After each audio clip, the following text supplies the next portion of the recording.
اپنی parliamentary party کو، party کا اور اپنے ایلائز کا سب سے پہلے شکریہ ادا کرنا چاہتا ہوں کہ جس طرح انہوں نے پوری اس بجٹ میں شرکت کی اور بھرپور طریقے سے شرکت کی، میں آپ سب کا شکریہ ادا کرنا چاہتا ہوں۔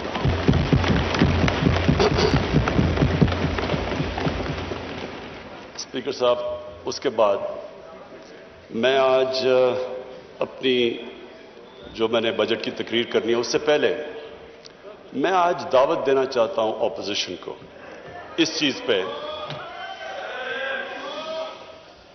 نو کراس ٹاک پلیز، اس چیز پہ کہ اس ملک میں 1970 کے بعد سارے الیکشنز کنٹروورشل ہوئے ہیں اور ابھی بھی بائی الیکشن سینٹ اس میں بھی کنٹروورسی ہو گئی۔ تو ہم نے بڑی کوشش کی ہے یہ 2 سالوں کے اندر کہ ہم کیا ریفارمز کر سکتے ہیں کہ پاکستان میں بھی الیکشنز ایکسپٹ کرے، جو بھی ہارتا ہے وہ ایکسپٹ کرے الیکشنز کو۔ تو اس میں ہم نے پوری ریفارمز تجویز دی ہیں، 1 سال سے پڑھی ہیں، اس کے اوپر کوئی اپوزیشن کی ابھی تک ڈیبیٹ نہیں ہوئی۔ تو میں ان کو ریکویسٹ کروں گا کہ یہ تو کوئی گورنمنٹ اپوزیشن کی بات نہیں ہے، یہ تو پاکستان کی ڈیموکریسی کی فیوچر ہے۔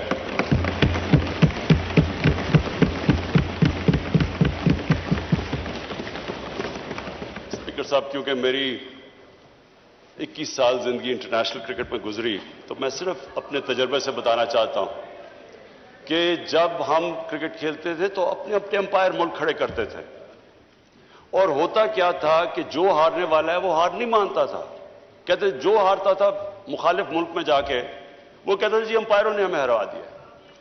اور مجھے فخر ہے اس چیز پہ کہ میں ایز پاکستان کیپٹن پوری کیمپین کی، اور پاکستان وہ ملک تھا جس نے کرکٹ ہسٹری میں پہلی دفعہ نیوٹرل امپائرز کھڑے کیے۔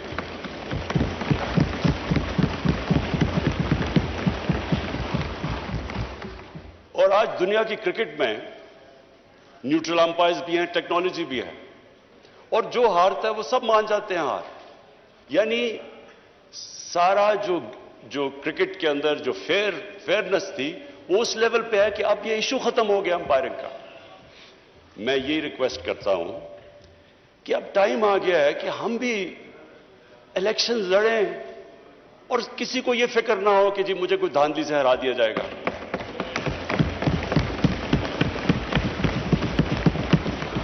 پہلے دن میں نے تقریر کرنے کی کوشش کی، اپوزیشن نے نہیں کرنے دی، اور انہوں نے کیا کہا؟ انہوں نے کہا جی الیکشن ٹھیک نہیں ہوئے۔ جب الیکشن ٹھیک نہیں ہوئے تو بتانا تھا کہ کس طرح ٹھیک نہیں ہوئے۔ جب ٹرمپ نے کہا کہ الیکشن ٹھیک نہیں ہوئے تو ان کے میڈیا اور پبلک نے کہا کہ ثبوت دو کہ ٹھیک نہیں ہوئے۔ ہم نے جب 2013 کے الیکشن میں کہا ٹھیک نہیں ہوئے تو ہم نے 133 میں سے 4 حلقے ڈیمانڈ کیے تھے کہ ان کی رینڈم آپ ان کی آڈٹ کر دیں، اگر یہ ٹھیک ہے ہم الیکشن مان جائیں گے۔ ہمیں نہیں، ان 4 حلقوں کو نہیں کھولا گیا۔ ایونچولی عدالت میں جا کے کیس لڑ کے 2-2.5 سال کے بعد کھلے، چاروں میں دھاندلی نکلی۔ تو میرا اسپیکر صاحب آج اپوزیشن کو یہ ہے کہ ہم نے پوری کوشش کی اور ہم اس نتیجے پہ آئے کیونکہ جوڈیشل کمیشن بیٹھی تھی 2015 کے اندر، اور اس جوڈیشل کمیشن کی فائنڈنگز تھی 2013 کے الیکشن کے اوپر، جو بھی انہوں نے کہا کہ بے ضابطیاں ہیں وہ ساری ہوتی تھی جب پولنگ ختم ہوتی تھی اور اس کے بعد جب رزلٹ اناؤنس ہوتا تھا۔ تو ہم نے اس کے اوپر جو سب اپنی ڈسکشن کر کے ایک نتیجے پہ آئے کہ اس کا صرف ایک راستہ ہے، ای وی ایم مشینز۔ وہ کیوں ہیں؟ کیونکہ ای وی ایم مشین جیسی الیکشن ختم ہوتا ہے بٹن دبتا ہے رزلٹ آ جاتا ہے۔ تو وہ جو سارا پیریڈ ہے اس کے بعد جدھر ڈبل سٹیمپس ہوتے ہیں، جدھر وہ تھیلیاں کھلی ہوتی ہیں، وہ جو ساری چیزیں ہوتی ہیں وہ ساری چیزیں ختم ہو جاتی ہیں اگر آپ الیکشن ختم ہوتے ساتھ ہی رزلٹ آئے، اور پھر پیپر ٹریل ہو کہ جو بھی کوسچن کرنا چاہے تو اس کے پاس موقع ہو وہ جا کے کوسچن کر سکے۔ تو میں اگر ان کے پاس اپوزیشن کے پاس کوئی اور تجویز ہے تو ہم تیار ہیں سننے کے لیے۔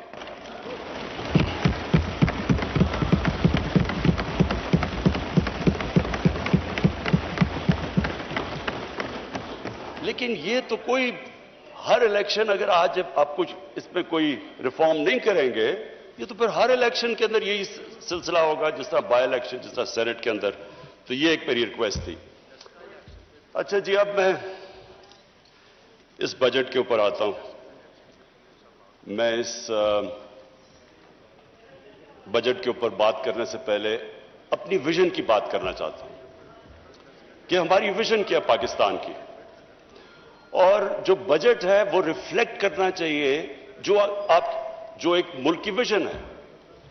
مجھے خوشی اس لیے، اور میں شوکت ترین آپ کو اور آپ کی ساری اکنامک ٹیم کو آج خراج تحسین اس لیے پیش کرتا ہوں کہ آپ نے جو میری ویژن تھی پاکستان کی اس کے مطابق آپ نے بجٹ بنایا.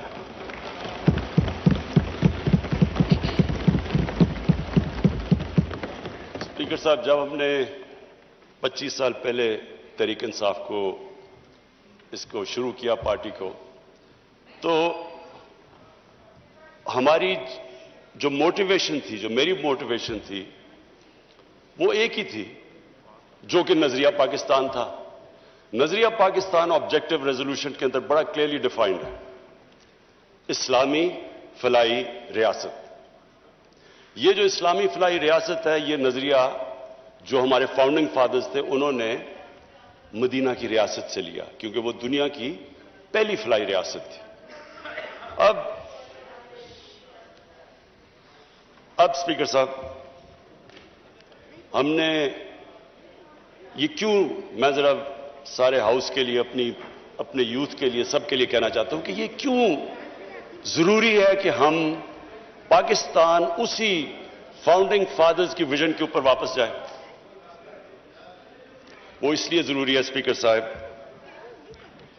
کہ اگر اس ہمارے ملک کی ویژن سے ہم پیچھے ہٹ جاتے ہیں تو پاکستان کا مقصد ختم ہو جاتا ہے. پاکستان جب بنا تھا تو ہمیں یہ پتا ہونا چاہیے کہ بہت زیادہ مسلمان ہندوستان میں رہ گئے تھے، لیکن انہوں نے بھی پاکستان کی حمایت کیوں کی تھی؟ کیونکہ جو ہمارے فاؤنڈنگ فادرز تھے، علامہ اقبال اور قائد اعظم، انہوں نے جو ایک ویژن دی تھی پاکستان کی، اس کی وجہ سے سارے ہندوستان کے مسلمان بھی متفق تھے کہ یہ ملک بننا چاہیے. اور وہ ویژن علامہ اقبال نے، اور جو مسلمان دنیا کے سب سے بڑا پچھلے 300-400 سال میں سب سے بڑے ذہن تھے، انہوں نے اس ویژن کے اندر جب کہا تھا کہ مسلمان جب بھی اٹھتا ہے، مسلمان کا سویلائزیشن مدینہ کی ریاست کے بعد جب بھی اٹھا ہے، وہ واپس گیا ان پرنسپلز کے اوپر جو ہمارے نبی صلی اللہ علیہ وسلم نے مدینہ کی ریاست میں اسٹیبلش کیے تھے. تو وہ پرنسپلز تھے جس کی وجہ سے ایک قوم اٹھی. تو میں اسپیکر صاحب آج بریفلی وہ بتانا چاہتا ہوں کہ وہ کیا چیز تھی کہ ایک اتنا عظیم سویلائزیشن کھڑا ہو گیا، اور کبھی اتنی تیزی سے ایک سویلائزیشن نہیں کھڑا ہوا. جب مدینہ پہنچے رسول اللہ، تو انہوں نے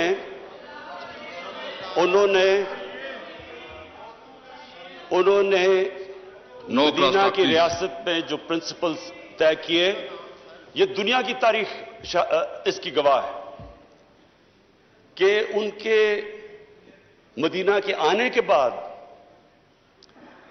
13 سال کے بعد جو ایک سپر پاور تھی وہ ان کے سامنے اس نے گھٹنے ٹیکے، بیزنٹائن امپائر، اور 14 سال کے بعد پرشین امپائر ان کے سامنے گھٹنے ٹیک گیا. یہ تاریخ کا حصہ ہے. اور اس کے بعد جو وہ سویلائزیشن انہوں نے سیٹ اپ کیا، وہ دنیا کا سب سے عظیم سویلائزیشن تھا. اس نے صرف یہ نہیں کہ وہ دنیا میں پھیل گیا، انہوں نے جو سویلائزیشن سیٹ اپ کیا اس کی وجہ سے جو آج ماڈرن دنیا بنی ہے، وہ اس سویلائزیشن نے سارے جو گریک فلسفیز جو دنیا میں، جو ہندوستان میں فلسفیز تھی، ان کی ٹرانسلیشنز کی، ان کو ڈیولپ کیا. ہر فیلڈ میں وہ آگے نکلے، سائنس میں، میڈیسن میں.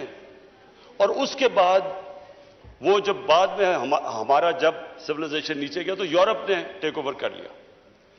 تو وہ کیا اصول تھے؟ وہ 3 اصول تھے، اور جو ہم نے اپنی پارٹی بنائی 25 سال پہلے تو ہم نے وہ 3 اصول رکھے: انصاف، انسانیت اور خودداری۔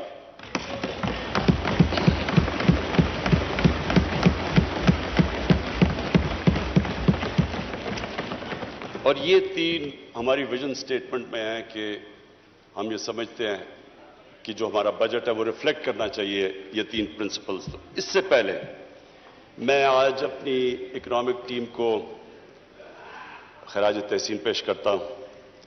ہماری جو اکنامک ٹیم ہے اور جس میں جب سے ہماری گورنمنٹ آئی اور اب تک جس نے بھی ہماری اکنامک ٹیم میں شرکت کی، سارے مستحق ہیں آج مبارک کے بھی اور خراج تحسین کے بھی۔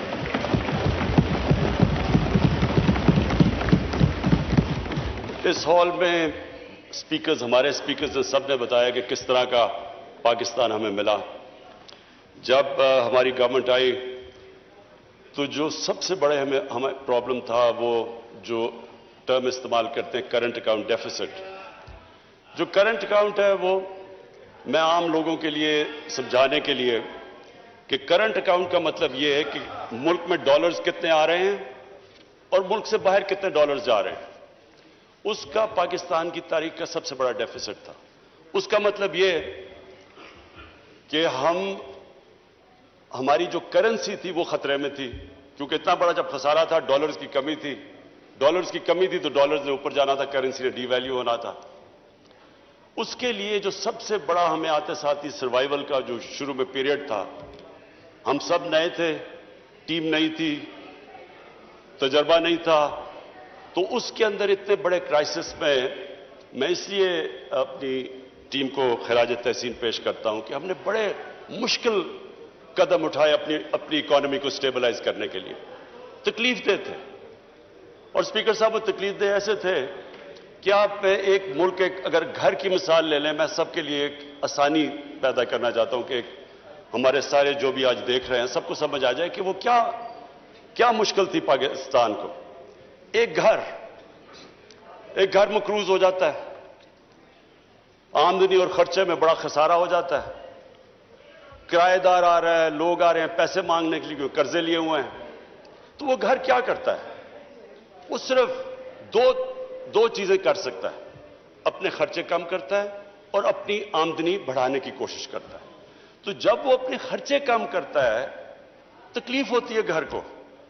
خرچے جب کم کرتا ہے، اگر آپ کے بچہ ایک اچھے سکول میں جا رہا ہے، اس کو آپ کو نکال کے دوسرے اس سکول میں گورنمنٹ سکول میں ڈالنا پڑتا ہے۔ اگر آپ کا گاڑی ہے تو موٹر سائیکل ہو، اگر موٹر سائیکل ہے تو سائیکل لینا پڑتا ہے۔ وہ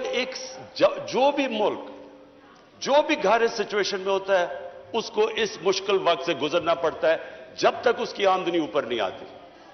تو ہمارے لیے وہ مشکل فیصلے کرنے تھے، لوگوں کو تکلیف ہوئی، عوام بڑی مشکل سے گزری، اور کئی ابھی بھی گزر رہے ہیں۔ لیکن اس کے علاوہ جب ایک ملک مقروض ہو جائے اور جب ایک ملک اس مشکل میں پڑ جائے، اس کے علاوہ دوسرا اور کوئی راستہ نہیں ہے اس کا۔ کوئی بھی ملک لے لیں، جب ترکی میں پرائم منسٹر تب اردوغان آئے تو ان کو بھی جب ترکی کو جو وہ بھی قرضے میں ڈوبے ہوئے تھے، ان کو بھی IMF کے پاس جانا پڑا، لیکن وہ بھی 2-3 سال مشکل وقت سے گزرے۔ تو مجھے آج یہ خوشی ہے کہ ہماری اکنامک ٹیم نے جس طرح کے فیصلے کیے، جس طرح ہم وہ چیلنجز لیے اور جس طرح ان چیلنجز سے نکلے۔ ایک تو اکنامک چیلنج تھا، دنیا میں باہر گئے، پیسے اکٹھے کرنے کی پوری کوشش کی۔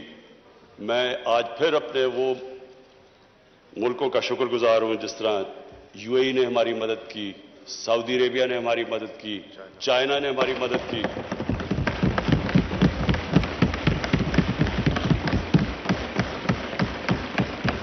اور انہوں نے ہمیں ڈیفالٹ سے بچا دیا۔ ڈیفالٹ کا بھی میں مطلب عام لوگوں کی یہ سمجھا دوں کہ ڈیفالٹ کا مطلب یہ ہوتا ہے کہ جب آپ اپنے لائبلٹیز آپ کے پاس پیسہ نہیں ہوتا لائبلٹیز دینے کا۔ جیسے ہی ایک ملک ڈیفالٹ کرتا ہے تو سب سے بڑا اس کے اوپر جو مسئلہ آتا ہے اس کی کرنسی پہ آتا ہے۔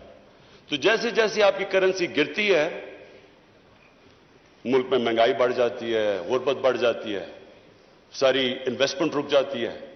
تو ڈیفالٹ سے بچنے کے لیے ایک گورنمنٹس پوری کوشش کرتی ہے اور آئی ایم ایف کے پاس بھی اس لیے جاتی ہیں.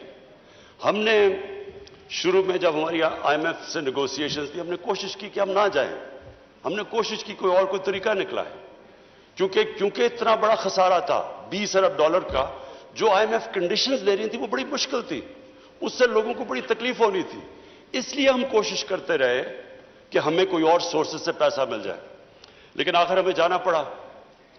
اور آئی ایم ایف کی جو کنڈیشنز تھی وہ مشکل تھی اور اس سے عوام کو تکلیف تھی. اب اس چیلنج سے نکل ہی رہے تھے، کرونا آ گیا. اور کرونا کے اندر ساری دنیا کے اندر جو اگر آپ دیکھیں کہ جو امپیکٹ پڑا ہے کرونا کا ان کی اکانومی کے اوپر، ساری دنیا کے اوپر امپیکٹ پڑا. تو ایک اکانومی جو پہلی تکلیف میں تھی اس کے اوپر سے کرونا آ گیا. میں آج پھر سے میں پہلے بھی ان کو خراج تحسین پیش کر چکا ہوں اپنی این سی او سی اسد عمر آپ کی اور آپ کی ٹیم کو.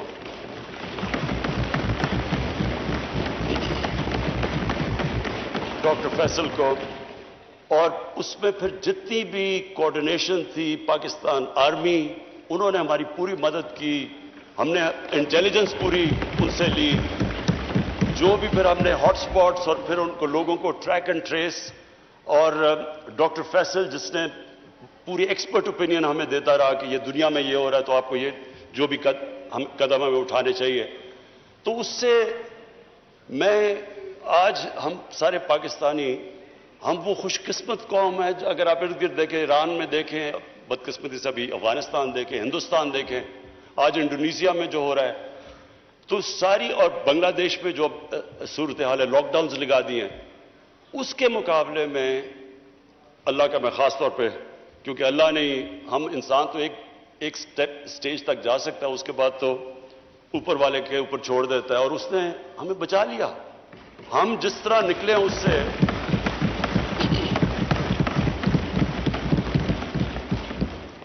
اور میں صرف ایک چیز کہوں گا کہ میرے خیال میں، یہ میرا ایمان ہے اللہ پہ کیونکہ وہ غریب کی آواز سنتا ہے، ہم اس لیے بھی بچے کہ ہم نے بڑی جلدی یہ فیصلہ کیا کہ ہم پورا لاک ڈاؤن نہیں لگانے لگے. کیونکہ اس میں اسپیکر صاحب ساری دنیا کا تجربہ ہے، فیکٹ سامنے آ گئے ہیں. لاک ڈاؤن سے جو غریب ہے، جو نچلا طبقہ ہے، وہ پس جاتا ہے. ساری دنیا کے اندر، امریکہ کے اندر فوڈ لائن، دنیا کا امیر ترین ملک، کھانے کے لیے لائنیں لوگوں کی لگی ہوئی تھی، کھانے نہیں تھے لوگوں کے پاس. ہر جگہ دنیا میں غربت بڑھی ہے جدھر لاک ڈاؤن لگا ہے. بڑا پریشر تھا ہمارے پہ، بڑی اپوزیشن کی ڈیمانڈ تھی کہ جی لاک ڈاؤن لگایا جائے. 2 مہینے بڑا برا بھلا بھی کہا گیا کہ جی ان کو سمجھ نہیں ہے، لاک ڈاؤن نہیں لگا رہے. لیکن میرا یہ مان ہے کہ جو ہم نے جو فیصلہ کیا، اللہ اکبر، اللہ اکبر، اللہ اکبر، اللہ اکبر. اشہد ان لا الہ الا اللہ، اشہد ان لا الہ الا اللہ، اشہد ان محمد رسول اللہ، اشہد ان محمد رسول اللہ.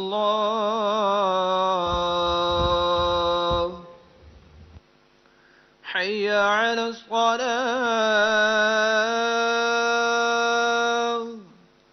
حی علی الصلاة،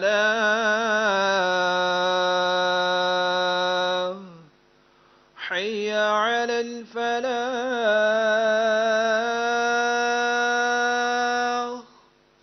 حی علی الفلاح.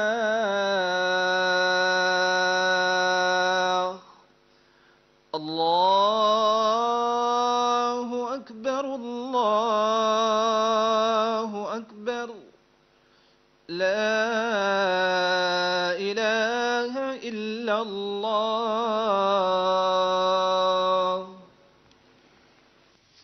جناب عمران خان صاحب پرائم منسٹر. جی اسپیکر صاحب، جو فیصلہ کیا ہم نے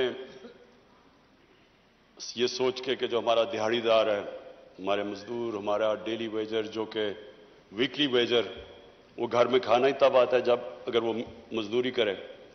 ہم نے جو بڑی جلدی فیصلہ کیا کنسٹرکشن کھولنے کا، اور پھر جو اپنا سارا ایگریکلچر سیکٹر تھا اس کو ہم نے پوری طرح کھولنے کی کوشش کی جلدی سے جلدی. جو وہ ہمارا فیصلہ تھا میں سمجھتا ہوں، اور ایکسپورٹ انڈسٹری ہم نے جو کھولنے کی کوشش کی اور جلدی، میرے خیال میں جو ہم نے وہ فیصلے کیے، اور پھر ہمارا اسٹیٹ بینک نے زبردست انسینٹیوائز کیا، انہوں نے پوری مدد کی انڈسٹری کی. ہم نے اسمال اور میڈیم انڈسٹری کی مدد کی، ہم نے بجلی میں ان کو جو ہم نے ان کی مدد کی. اور پھر ہمارا جو احساس پروگرام تھا جس میں 1,20,00,000 لوگوں کو صاف اور شفاف طریقے سے جلدی ہم نے ان کو پیسے دلوائے، جو کہ آج ورلڈ بینک ساری دنیا میں ملکوں میں نمبر 4 پہ اساس پروگرام کی افیکٹونیس. ہاں سوری، میں یہ کلیئر کر دوں، 1.5 کروڑ خاندان کو پیسے دیے. سو اس کو ملٹیپلائی کریں 6-7 سے. تو اسپیکر صاحب، ہم اس سے اللہ کا شکر ہے بہترین طریقے سے نکل گئے. اکانومی بھی ہم نے اپنے بچا لی، اور کیونکہ ہم نے بڑے فوکس طریقے سے اسمارٹ لاک ڈاؤن یعنی ریسٹرکٹ کر کے ہاٹ سپاٹس کی طرف گئے، لوگوں کو بھی ہم نے بچا لیا. لیکن ایک اور چیلنج تھا جس کا لوگوں کو اتنا زیادہ اندازہ نہیں، کیونکہ وہ چیلنج تھا دیہاتوں کے اندر. لوکسٹ اٹیک ہو گیا. لوکسٹ کا ایک وقت پہ اتنا زیادہ خطرہ تھا، ادھر بھی ہم نے کمانڈ اینڈ کنٹرول سینٹر بنایا. انہوں نے باقاعدہ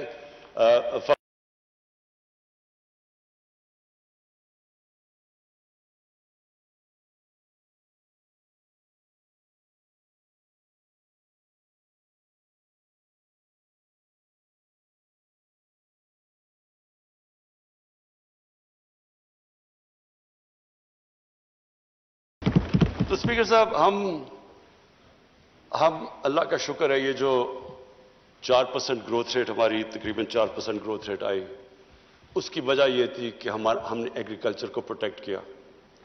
ایگریکلچر کے اندر ریکارڈ اس باری فصلیں آئیں، گندم کی، چاول کی، مکئی کی ریکارڈ فصلیں آئیں. اور جو گنا تھا اس کی بھی سیکنڈ ہائیسٹ اس کی بھی پیداوار ہوئی اس باری. اور اس کی وجہ سے ایک ساری اکانومی اٹھی. اور پھر جو ہم نے ایک بہت بڑا فیصلہ کیا، ہم نے یہ فیصلہ کیا کہ جو ہمارا جو کسان ہے، جو یہ شوگر ملز میں اپنے گنے لے کے جاتا ہے، کہ ان کو ٹائم پہ پیسہ ملے. یہ نہ ہو کہ 1 سال کے بعد پیسہ ملے، اور پورا پیسہ ملے، جو سپورٹ پرائس ہے وہ پیسہ ملے. کیونکہ گورنمنٹ نے یہ انفورس کیا، پیسہ پہلی دفعہ شفٹ ہوا کسانوں کے پاس. کسانوں کے پاس پیسہ ہے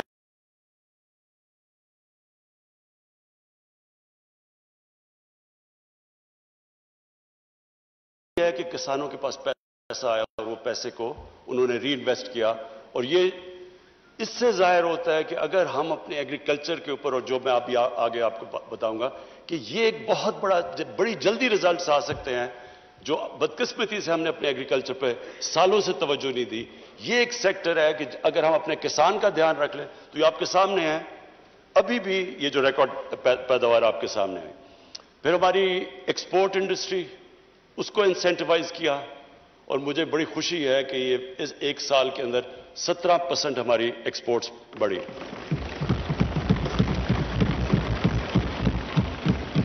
اسپیکر صاحب، جو جون کا مہینہ تھا، جون کے مہینے میں ہماری جو ایکسپورٹ صرف جون کے مہینے میں ہوئی وہ $2.7 ارب ہوئے، جو آل ٹائم پاکستان ریکارڈ ہے ایک مہینے کے اندر.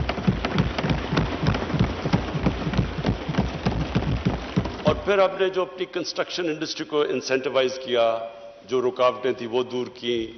ہم نے باقاعدہ جو کنسٹرکشن انڈسٹری کے اندر لوگ تھے ان سے مذاکرات کر کے ہم نے ہر کوشش کی کہ ان کو انسینٹیوز دیے جائیں، کیونکہ جب کنسٹرکشن انڈسٹری چلتی ہے تو اس کے ساتھ اور خاص طور پہ ہاؤسنگ، تو جتنے 30 انڈسٹریز ریلیٹڈ ہیں وہ ساری چلنی شروع ہو جاتی ہیں. تو اس کی بھی وجہ سے یہ جو گروتھ ریٹ ہماری بڑی آخر میں، یہ اللہ کا کرم تھا. اب آگے میں فیوچر میں بتا دوں، اس کے بعد واپس جاتا ہوں اپنی ویژن کے اوپر. دیکھیں فیوچر میں ہم بڑے کلیئر ہیں کہ اب پاکستان کا ڈائریکشن کیا ہے. ہماری جو گروتھ ہوگی وہ ایکسپورٹ لیڈ، ایکسپورٹس کے اوپر اب ہم پوری توجہ دے رہے ہیں. اور ابھی جو ہماری جو امپورٹس بڑھی ہیں اس کی ایک بہت بڑی وجہ یہ ہے کہ ایکسپورٹس کے لیے مشینری امپورٹ کی جا رہی ہے، اور یہ ٹائم لیگ کے ساتھ انشاءاللہ آپ دیکھیں گے کہ ہم پاکستان کی ریکارڈ ایکسپورٹس پہ پہنچ جائیں گے. دوسری چیز ہمارا ایگریکلچر سیکٹر ایگریکلچر سیکٹر کے علاوہ جو میں انڈسٹری کے ایک اور بات کر دوں کہ اسمال اور میڈیم کے اوپر ہم اصل توجہ دے رہے ہیں. پہلے لارج اسکیل مینوفیکچرنگ کے اندر ہماری 9% گروتھ ریٹ ہوئی ہے. اسمال اور میڈیم کے اوپر پرابلم یہ ہے کہ ان کو بینکس قرضے نہیں دیتے. اب ان کے لیے فائنانس منسٹر طریقے ڈھونڈ رہے ہیں کہ ہم کیسے اسمال اور میڈیم انڈسٹری کو قرضے دے سکتے ہیں کیونکہ ان کے پاس کولیٹرل نہیں ہوتا. ان کے لیے پوری پالیسی ڈیوائز کریں اور جو ریگولیشنز ہیں ان کو آسان کرتے جا رہے ہیں کیونکہ اتنے زیادہ ریگولیشنز ہوتے ہیں وہ اسمال اور میڈیم انڈسٹری چلنے کا اس کا وہ رجسٹری نہیں ہوتے ڈر کے ریگولیشن سے. تو اس کے اوپر پوری اب انسینٹیوائز کر رہے ہیں ان کو. جو ایگریکلچر ہے اس میں ہم کئی چیزیں کر رہے ہیں. ایک تو پنجاب نے بڑا زبردست کام کیا، کسان کارڈ لے کے آ رہا ہے. کسان کارڈ سے ایک ڈیٹا بیس ہوگا، سارے کسانوں کو رجسٹر کر رہے ہیں ہم. اور جو چھوٹا کسان ہے، چھوٹے کسان کو جو 13 ایکڑ سے کم کسان ہے اس کو ڈائریکٹ سبسیڈائز کریں گے، ان کو کھادوں کے اوپر، ان کی پیسٹیسائڈز کے اوپر. پھر اگر کوئی جس طرح بکھر میں ابھی میں نے سنا ہے کہ وہاں ان کی جو فیل ہو جاتی ہے، اب 3 سال سے ان کے جو چنے کی کراپ فیل ہوگی، ان کو ڈائریکٹ مدد کریں گے. تو یہ پہلی دفعہ ایک کسان کارڈ کے ذریعے ڈائریکٹ مدد کریں گے اپنے کسانوں کے لیے. پھر جو بھی اس باری فائنانس منسٹر نے جو پیسہ رکھا ہے $60 ارب فیڈرل گورنمنٹ نے، سوری 60 ارب روپیہ جو ہماری فیڈرل گورنمنٹ نے رکھا ہے، جو پچھلی گورنمنٹ کے آخری سال میں 1.5 ارب تھا. تو یہ جو 60 ارب ہے اور اس کے اوپر جو 100 ارب کی چھوٹ دی ہے ٹیکسز کے اوپر ایگریکلچر سیکٹر پہ، کوشش یہ ہے کہ اب ہم ایگریکلچر سیکٹر کے اندر وہ کام کریں جو بہت پہلے کرنا چاہیے تھا، ریسرچ، سیڈ ڈیولپمنٹ. یہ سب سے امپورٹنٹ ہے